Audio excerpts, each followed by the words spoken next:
Nous avions déjà appris à parcourir les champs des tables d'une base Access pour en récolter les noms afin de pouvoir les questionner. Ici et plus directement, nous proposons de démontrer comment connaître le nombre de champs embarqués dans chaque table de la base de données. Sur l'exemple illustré à l'écran, l'utilisateur clique sur un bouton du formulaire.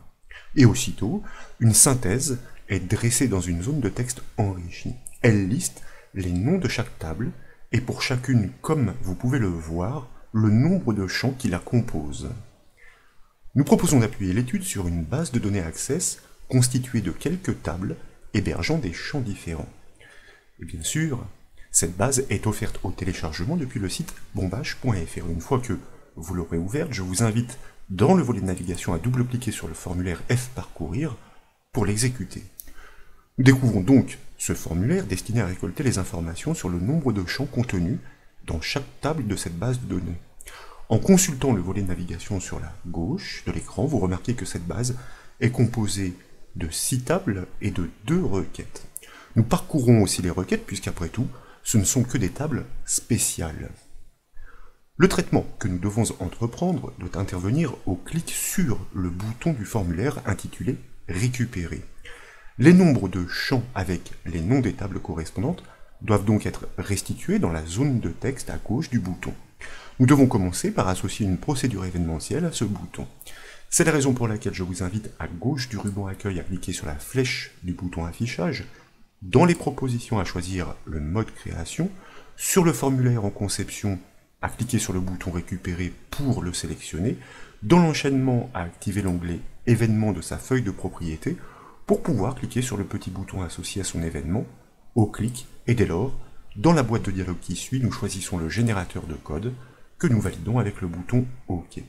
C'est ainsi que nous basculons dans l'éditeur VBA Access, plus précisément, entre les bornes de la procédure événementielle, récupérer, clic. Son code se déclenchera au clic sur ce bouton.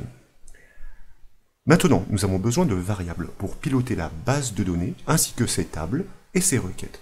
Donc, dans les bornes de cette procédure, nous commençons la déclaration de variables par l'objet le plus important hiérarchiquement, base, nous le nommons base, et nous le typons naturellement comme un database pour pouvoir piloter une base de données, en l'occurrence ici, la base en cours. Dans cette base, nous avons besoin d'un objet que nous nommons table, capable de représenter chacune des tables de cette base tour à tour. Donc, nous typons cette nouvelle variable objet comme un table def, c'est-à-dire une table au sens large. Et de la même façon, nous déclarons cette fois une variable que nous nommons requête pour représenter n'importe quelle requête de la base, donc nous la typons comme un queryDef qui représente une requête au sens large.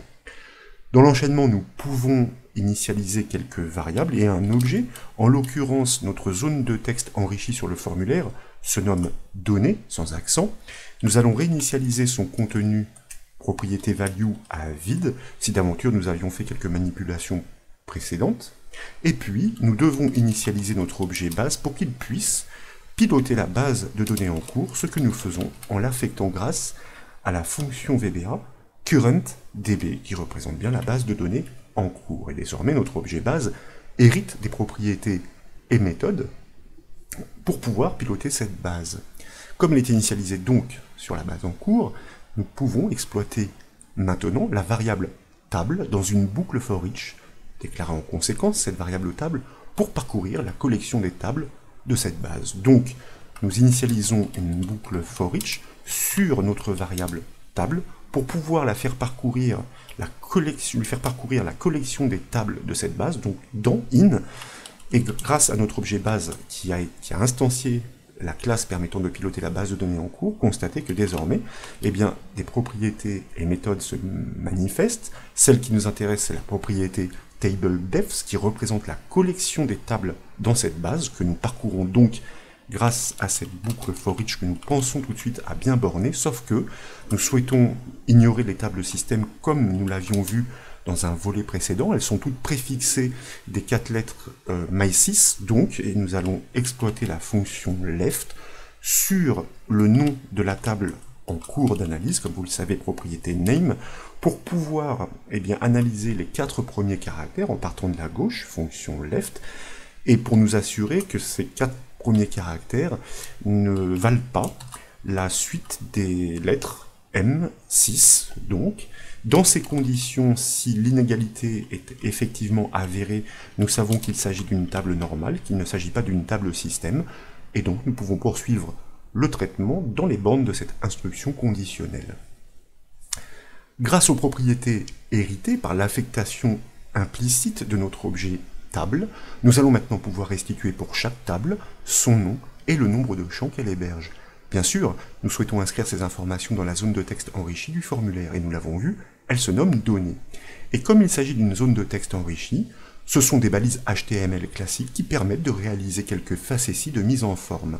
Donc, je vous propose de consolider à chaque passage les données à la suite des autres, données.value égale données.value dans un premier temps pour commencer l'assemblage avec le et commercial, et là, nous l'avons annoncé, donc nous allons espacer les précédentes importations des suivantes avec un saut de ligne, balise HTML BR. Nous souhaitons que le nom de la table s'inscrive en gras, donc nous allons l'encadrer de balise strong. Nous reprenons la partie dynamique après la double cote pour pouvoir appeler le nom de la table en cours d'analyse, propriété name une fois encore, que nous concaténons avec une partie statique pour pouvoir fermer cette balise strong, car nous souhaitons que seul le nom de la table apparaisse en gras. Et puis, dessous, sur la ligne du dessous, nous souhaitons ajouter l'information sur le nombre de champs que contient cette table, mais cette fois-ci, nous l'avons dit, nous ne souhaitons pas que ces informations apparaissent en gras. Donc, nous enlevons la balise strong. En revanche, ici, nous allons remplacer la balise fermante par un saut de ligne pour que les prochaines informations soient bien sur les lignes du dessous. Et là, grâce à notre objet table, eh bien, nous pouvons atteindre sa collection fields, et par voie hiérarchique, nous pouvons descendre jusqu'à sa propriété count, qui renvoie le nombre de champs contenus dans la table désignée par l'objet table au moment du passage dans la boucle, donc pour chacune des tables, tour à tour. Pour les requêtes, ensuite, le procédé est similaire, mais comme nous l'avons déjà appris, nous devons cette fois parcourir la collection des requêtes query defs.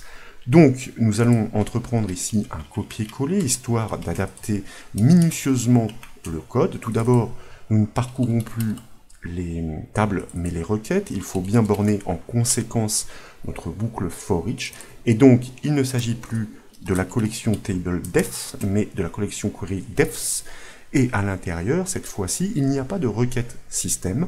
En revanche, il peut exister des requêtes temporaires qui sont préfixées du symbole du tilde sur le premier caractère. Ces requêtes temporaires interviennent lorsque de nombreuses opérations sont faites et que qu'elles se cumulent et puis que la base de données est fermée, rouverte, etc. Ensuite donc, s'il ne s'agit pas d'une requête temporaire, à la suite des informations précédentes dans notre zone de texte qui se nomme données, nous souhaitons tout d'abord restituer le nom de la requête, requête.name, cela va de soi, et ensuite nous souhaitons renseigner sur le nombre de champs qu'elle contient. Donc vous voyez ici d'ailleurs, il aurait été intéressant tout de même d'expliciter cette information numérique avec une petite indication textuelle à la fin, x ou n champs. Donc voilà, cette fois-ci la petite bévue est corrigé. Et donc, pour le nombre de champs dans la requête en cours d'analyse, bien sûr, nous devons adapter notre nom d'objet. Il ne s'agit plus du nom table, mais du nom requête, avec la propriété fields qui représente la collection de ces champs, et la propriété enfant count pour connaître le nombre de champs contenus dans cette requête. Pour finir proprement, et comme il est de coutume, nous devons décharger l'objet de base de données pour libérer la mémoire. C'est la raison pour laquelle nous nous positionnons à la toute fin du code.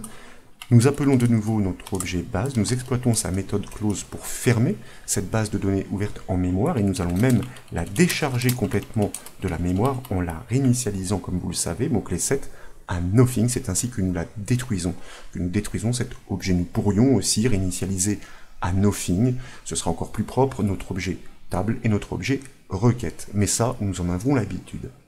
Il est temps de tester cette procédure, donc je vous invite à enregistrer les modifications, à basculer sur le formulaire, à l'exécuter pourquoi pas avec la touche F5 du clavier, puis à cliquer sur le bouton récupérer. Alors oui, alors petite faute de ma part, alors bien sûr, ici, c'est, vous l'avez compris, vous l'aurez corrigé sans doute au moment où je le commentais, et c'est parce que je commentais et que j'avais en tête le mot query pour la collection QueryDef que je n'ai pas utilisé l'objet que nous avions déclaré en conséquence. Il s'agit bien de notre objet requête. Tout va rentrer donc dans l'ordre sans aucun souci. Nous cliquons sur le bouton récupérer et vous le constatez, tous les noms de tables et requêtes sont listés dans la zone de texte avec pour chacun eh bien, les nombres de champs qu'ils renferment. Par exemple, nous avons à la suite des tables nos requêtes, comme la requête client-commande, qui contiendrait vraisemblablement 7 champs. Qu'en est-il si nous accédons à cette requête en mode création? 1, 2, 3, 4, 5, 6, 7 colonnes. Il y a donc 7 champs. Et si vous voulez en avoir le cœur net pour les tables, eh bien, ma foi, il suffit de les ouvrir les unes après les autres pour constater que les nombres de champs coïncident avec ceux rapportés par notre petit code VBA Access. Voilà donc pour cette nouvelle astuce, j'espère qu'elle vous a plu. Si c'est le cas, comme toujours, je compte sur vous pour mettre un petit j'aime à la vidéo, et comme vous le savez, vous pouvez retrouver toutes les astuces et formations sur le site bombache.fr. Je vous remercie.